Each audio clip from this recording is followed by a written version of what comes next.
Alright, today is arm day. Kahapon is di ako napag-gym. This is my home gym, madumi na, yes. Pero yeah, it's 7 p.m. and tara, let's go. Wala pa rin akong tripod, by the way. Wala pa ding tripod, man. And kakatapos ko lang ng Sex Ed. Season 4 ng Sex Ed is okay lang. Hindi siya ganun ka dramatic. Pero meron pa din. Pero more on ano siya eh. May mga bagong inad silang problem. For example, disability, religion. Kanina ba to? Yung bading si Eric. Ano pa ba? Family problems. Tsaka ayun, yung pagkaanak, postpartum, something. So, okay din kasi medyo napag-uusapan yung broad topic na yun. Pero, yeah, it's a good series. Panoorin nyo. Especially for those teens tsaka 20s. Since dito sa Pilipinas, di naman gaano pinag-uusapan sex ed. Gaano. And today is Sunday. By the way guys, sa mga nanonood sa YouTube, 1 day delay kayo. So, ngayon Sunday, bukas ko to i-upload na umaga. Then yung bukas is sa Tuesday kasi I don't want to get 1 day edit. So, syempre, kunwari bukas may gagawin ako. Ayoko mag-gram para ma-upload yung vlog ko that day. So, ginagawa ko 1 day delay, which is much easier for me. And yeah, hindi ako na-pressured. Kaya kailangan ko content para hindi ma-pressure or wala naman deadline. Wala naman tayong promotion, guys. Okay, sana kung promotion to or bayad tong video ko. Which is hindi naman, by the way. So, wala. Ano lang tayo. Stick lang tayo sa routine natin.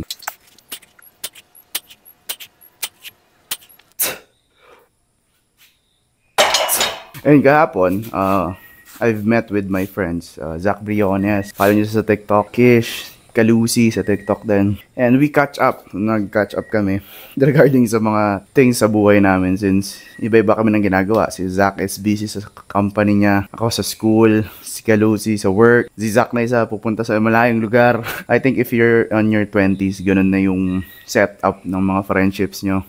Magkikita kayo. Nag-work na isa nag-ready for boards. Ako nag-aaral ulit. And if you're on your 20s to 30s, doon na yung magre-ready na kayo for kasal. Sabi ni Zach, yung mga friend niya kinakasal na. Nagets nyo, ganun na yung setup ng mga adulthood. And sabi niya, as you grow older, yung mga friends nyo, mabawasan talaga. Which is true naman. Hindi naman sa mabawasan kasi kina-cut off nyo. Nagkakaroon na lang ng less priority na makita kayo, which is fine lang rin. And if hindi mo kayang i-take yun as a person, then selfish mo naman kasi may kanya-kanya naman tayong buhay, di ba? Hindi lahat ng bagay umiikot sa inyo or sa'yo. So, just a reminder for you guys na, especially sa mga hindi pa 20s or nasa high school pa lang, that cherish every moment kasi hindi nyo sila makakasama. That's a fact. Iba, magkakaanak na, hindi naman sila para sabi na, uy, tara, ano tayo, laro tayo. Kasi may anak na sila, nagwo-work na sila. Hindi ka na priority. So, it's nice to have a catch up then for a while. So, 10 reps tayo.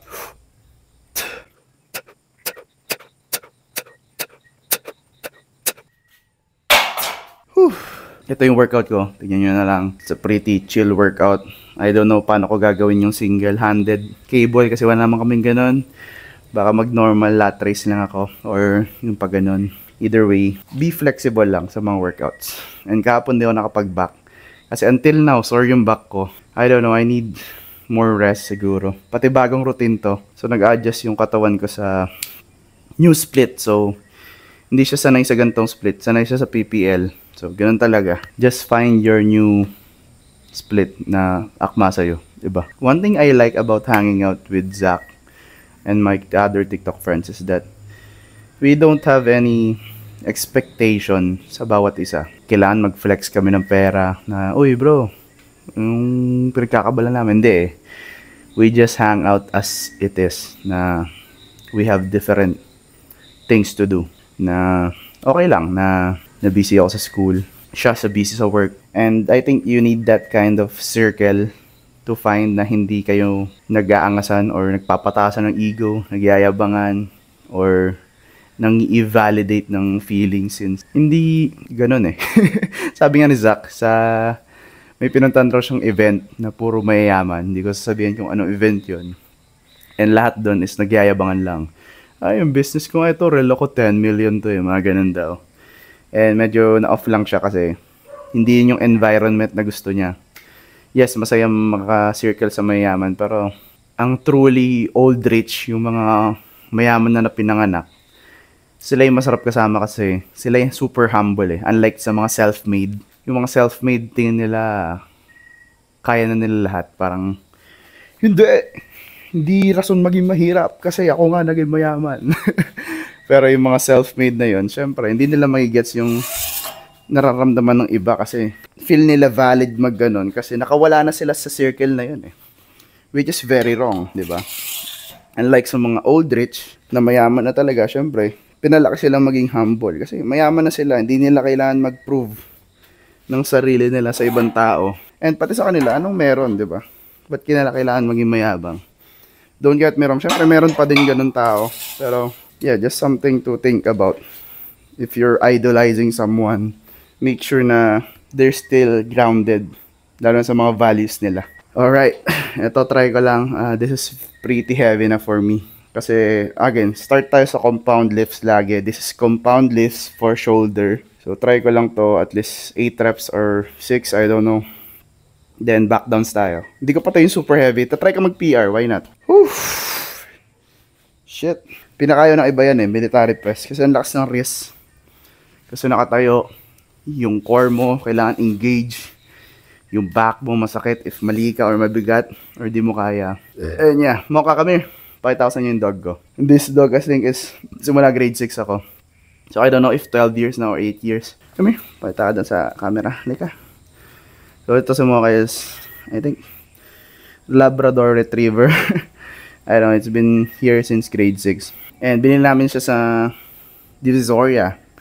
Kasama si Milo, kaso namatay si Milo eh. And yeah, she's pretty old. Wala rin siyang teeth. We just let her do her thing. If gusto niya lumabas, lumalabas siya. Pero ayaw niya kasi maligo. Ayaw magpahuli. Marunong na yan eh. If mapaliguan siya, tatakbo na siya. Pero hindi namin siya pinipilit kasi, again, she's old rather. And yeah, share ko lang.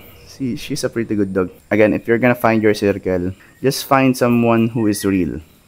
Pati huwag kayo makikinig dun sa mga law number 10 sa 48 Laws of Power that you have to cut off friends. Kasi I think hindi siya rason unless naman may ginawa talagang super mali. Pero kung nagde-drift lang kayo kasi may iba-ibang priorities, hindi mo na kailangan i-cut off. Kasi again, at some point, magiging busy kayo parehas, man. If friend mo siya kasi may kailangan ka lang sa kanya, hindi mo siya friend, man.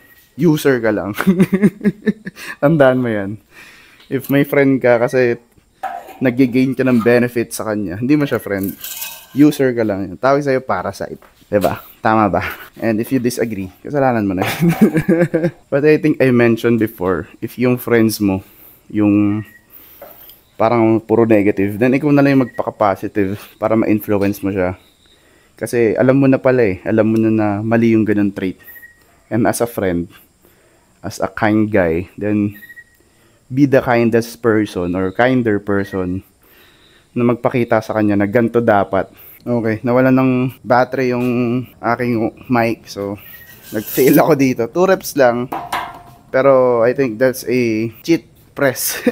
Kasi masyado na mabigat. It's a PR I think for me. So, stick muna tayo. Back downs tayo. Then, mag-seated na tayo after na ito. So, yeah, last one. Let's go.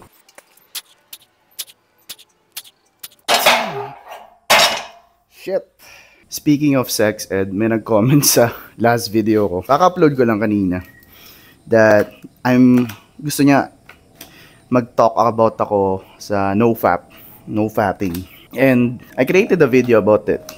Sa main account ko, sa Ramen Crypto, tsaka sa Ramen Daily. I don't know what day is it. I think day 40 or something. And it's about how to stop watching porn and why fapping is not good for you. And I've received many comments. So many people na, especially sa Pilipinas, don't like to talk about that stuff kasi first of all, ba't natin pag-uusapan lalo na sa household na very Catholic, di ba? And I've mentioned there yung mga side effects, for example, addiction, mental problem, brain problem, and many more. And yung mga comment section, pag tinignan nyo yun, meron doon nag-comment, "Sir, bading ka ba?" Sabi niya, "Ba't di ka nanonood ng porn?" So imagine, na nakakabading daw pag hindi ka nanonood ng porn. Just imagine that na watching porn is the identity of a man. Hindi yung pagiging kind, hindi yung pagiging malakas, hindi yung pagiging capable of providing or fighting for your family or territory. So, it's kinda sad na ganun na mag-isip yung mga Filipino. Pero later, pag-usapan natin, sige, kung ano bang meron doon. Shoulder press muna tayo. Let's go. Magaan lang to. Palitan natin. Ang ganda masyado ng 10 kilos. And for me, I've been practicing NoFap ever since the start of the year kasi gusto ko magkaroon ng gains sa gym, which is nagkaroon naman ng effect. And I think whenever we talk or I talk about NoFapping, especially sa mga friends ko, natatawa sila kasi napaka-hypocrite ako daw. Kasi ako isa sa pinakabastos sa group namin, which is true. But it doesn't mean na I cannot stop myself from doing that. Of course, siyempre high school. Ganun ako dati, pero you cannot say, or syempre, di lang ako po nagsasalita ngayon, but you cannot say that my identity or people cannot change. May nag-comment nga sa isa kong video na sinasabi, I am invalidating yung mga nag-extrovert or introvert kasi daw, ganun na daw sila, hindi na daw sila magbabago. And I said sa mga video ko nga na if you think people cannot change your habit, your identity, your behavior, attitude cannot change, then you have a fixed mindset na kung ano ka, ganun ka na. Other than having a growth mindset that you can grow, you can evolve, you can improve, you can add things, you can be fluid, you can be extrovert, introvert, I don't care. Meron kang ambivert di ba? So, I think that's a sad sa Philippines, especially regarding that topic. So, ano ba yung NoFap? NoFapping is not fapping. That's it. That's the basically it. Buhat mo na ako.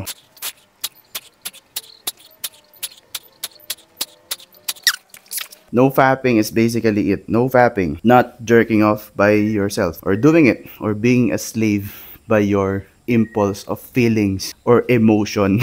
And one thing about it is, kaya natin siya ginagawa, una, factors, bored ka. Yun lang yun, wala kang ginagawa, bored ka kasi. Pangalawa, naiihi ka. So, feeling mo, kaya gumagano si Junjun mo kasi na trigger ka, but in a way, naiihi ka lang. Pangalawa, pangatlo, or you're addicted. Na-addict ka na, exposed ka na sa ganung bagay. Pang-apat naman is, you are told by the norm na normal lang yun. Na, di, lalaki ka naman eh. Normal lang yan. Nood ka lang dyan. It's a part of your manhood na mag-lust over ibang babae. Diba? Na naging habit mo na, kaya kahit may girlfriend ka, di mo siya maalis, which is very bad. Especially may mga friends ako ganun, may mga kilala akong ganun, which is sad. But of course, I don't invalidate them. I teach them the right way of learning how to NoFap and the effects. So that's how you do it. Ano bang rules ng NoFap? Here's the rules of NoFap. Let's go. Number 1, NoFapping. Like, mo siyang gawin. Number 2, iba yung NoFap sa no corn na. But you can do it separately. If you want to stop watching corn and do NoFap, much better do it separately. Gawa kayo ng separate straight nyo, download nyo yung Daysins, then do it separately kasi ibang addiction yun eh. Pero connected sila. So, what you can do, number 1, NoFap. Okay, mag-fap. Yun lang yung rule. Paano pag wet dreams ramen? Natural yung wet dreams. It's our body releasing our produced semen naturally. So, hindi siya counted kasi unang-una tulog ka. You have no control. Ang fapping is controlling or being slave. So, if nag-fap ka, ginusto mo yon. Unlike sa wet dreams, hindi mo control yon. So, hindi siya counted. Pangatlo, paano pag may boyfriend or girlfriend or boyfriend, I don't know. It's not counted if you're doing it for the needs of your partner. So, if mga bata kayo, of course, hindi nyo kailangan yun marinig. But again, sa mga na malaki na dyan na hindi makuha yung thought ng NoFap, if kailangan ng girlfriend nyo, then siya na lang kaysa gawin mo mag-isa. May gets nyo? May girlfriend ka eh. It's disgusting to do it if may girlfriend ka. Pwede pagawa mo sa kanya. Diba? Boss ramen paano pag LDR, then that's how you break the rule. Kasi you need to give her needs, lalo na pag LDR kayo. Pero yeah, for me, in my case, I just don't do it kasi it's my choice, it's my practice, it's my philosophy. So, values ko na yun, kahit LDR pa yun. Pero either way, it's just a rules. Hindi mo na makailang sundin, buhay mo yan. And yeah, next topic natin, pag-usapan natin ano yung effects ng NoFap. 18 kilo dumbbell press. Let's go.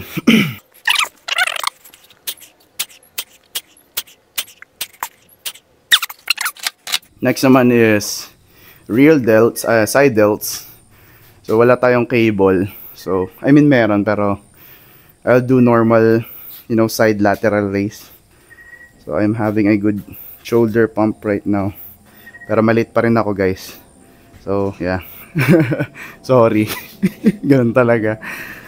Wala malit pa ako So ano ba mga side effects of having or doing NoFap? So number one, first week mahirap. Siyempre, you're detoxing sa daily mo na ginagawa, na habit. Para kitang pinatigil huminga na ginagawa mo ever since nung nag-puberty ka. So, it's gonna be hard.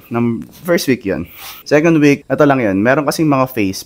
Paraw nyo si Quit by Healing sa TikTok. May mga phase akong dinaanan na by experience ko. For example, 3rd week to 4th week or 20 days halos, 10 days. Wala akong libido sa katawan. As in, wala. Feel ko sira siya. So, trinay ko siya ulit. Sinira ko yung streak ko. Para lang matry if gumagana. And na-research ko na normal pala yon na nawawalan ng shit. So, ginawa ko siya ulit. Nadaanan ko ulit yung phase na yon. But after that breakthrough, after ko madaanan yung phase na yon, dun na yung babalik yung araw-araw ka namang sobrang taas ng energy mo and libido mo. So, that's the phases na madadaanan mo. What is it for you? Kumbaga, para saan pa? Number 1, energy. Number 2, focus, strength. If you were use that energy sa ibang bagay, mas maganda. I think nasa Think and Grow Rich yung sexual transfiguration ng energy, which is instead of releasing that, you transform it or use it sa mga ibang bagay, which is true. Search nyo yun. Meron siya sa internet talaga na that energy is very powerful. Tapos nire-release nyo lang kasi bored kayo. Instead of using that energy papunta sa utak nyo, imagine what you can do. You can be limitless for real. So, that's the effects. So, side effects na bad effects naman, I don't know if totoo yun sa prostate. I don't believe it. I think if magkakaganon ka, hindi naman sobrang tagal. Lalo na if meron kang girlfriend. I think NoFap is the best if may girlfriend ka. And I think NoFap is also the best if nasa teens ka, kasi you will develop this discipline. Lalo na if sasabayan mo ng gym and pag-aaral. And if magkakaroon ka ng girlfriend, then good for you. Pero, yeah, I think ginagawang rason lang ng mga tao na hindi, prostate cancer, blah, blah, blah. Pero paano yung mga iba na nagno-NoFap tas hindi nagka-prostate cancer, diba? I don't know. If ayaw nyo magka-prostate, then do it once a month. Then, back to NoFap. Wala namang mali doon, guys. Walang rules naman ng NoFap, guys. Kung saan kayo komportable na madedevelop yung NoFap discipline nyo. Diba, Mocha? Kami. Again, ang point ng NoFap is removing your impulses na, gusto ko maganto. Being disciplined sa pag-stick sa discipline mo na wag siya gawin. Number 2 is developing commitment. Number 3 is boosting your confidence, kasi di mo na tinitingnan yung mga tao as objects or sex things. Next naman is self-esteem. Kasi hindi ka na nahihiya na mayroong addiction sa mga maliliit na bagay. For example, fapping. Addict ka sa fapping. So, mas tataas yung self-esteem mo and confidence mo. And I think lastly is energy. I think sinabi ko na. Pero yeah, you'll have more energy than before. Hindi ka depressed. Hindi ka malungkot. Hindi fried up yung dopamine mo. Gets nyo? Kaya ka lang naman parang nalulungkot after kasi na-fried na yung dopamine mo Kumbaga, gamit na. And I think that's one thing about dopamine, na pag hindi mo na-utilize and in-abuse mo, magba-backfire sa'yo. Yes, dopamine is good. Happy. Pero pag naubos yun na yung sad. What's wrong with me? Anong purpose ka sa mundo? Bakit ganito? Ayun yung mga tanong na Kakaroon ka na ng existential crisis.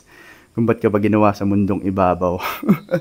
Pag fried up na yung dopamine mo. I'm not a doctor, pero that's what I feel. Pag overstimulated na ako sa TikTok, sa fapping before, sa lahat. So get natural dopamine. Mag-gym kayo, paaraw kayo, mag-swimming kayo, mag-cold shower kayo, play with your dogs, kumausap kayo ng friend. And yeah.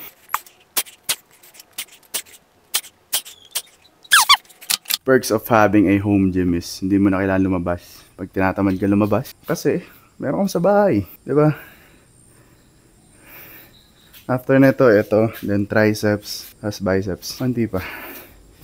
So, tago one workout lang kasi gabi na. Pati, yun naman talaga yung workout ko. One muscle group, tas failure or 2 sets. I'm ready for cutting, I think. May nagtanong rin sa akin pala sa Discord kanina. Sabi niya, Boss Ramen, how can you start self-improvement at a very young age? Sabi ko, yun the fact na bumibili ka ng books, nag-start ka ayos ang system mo sa school mo, and the fact that you're asking, I think that's the start of self-improvement. I will be creating a series sa TikTok on how to create or start your self-improvement. Abangan nyo. Probably this week, magre-record na ako for it kasi tagal ko na siyang sinasabi. And bukas magre-record na ako na umaga. Abangan nyo siya about self-improvement. And I think this title ng video na to is No Fap. How to stop fapping and the benefits of it or other things.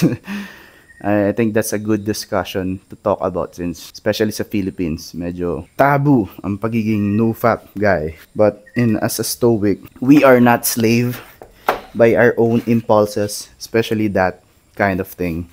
And if ganun ka pa din, I'm not judging you, but you can do better. Even you're a guy or a girl. This is my physique. Currently 87 kilos. Bloated as fuck. 22 to 23 body fat. Yeah. Pretty small in my opinion, pero I need to lose this. So, let's go. See you guys next video. Love you all. As always, don't forget to subscribe. See you guys tomorrow. Comment down below if may gusto kayong pag-usapan or wala. I'll probably do some school vlog tomorrow and grocery. See you guys next video. Peace. Bye-bye. Ako ba? Ayun.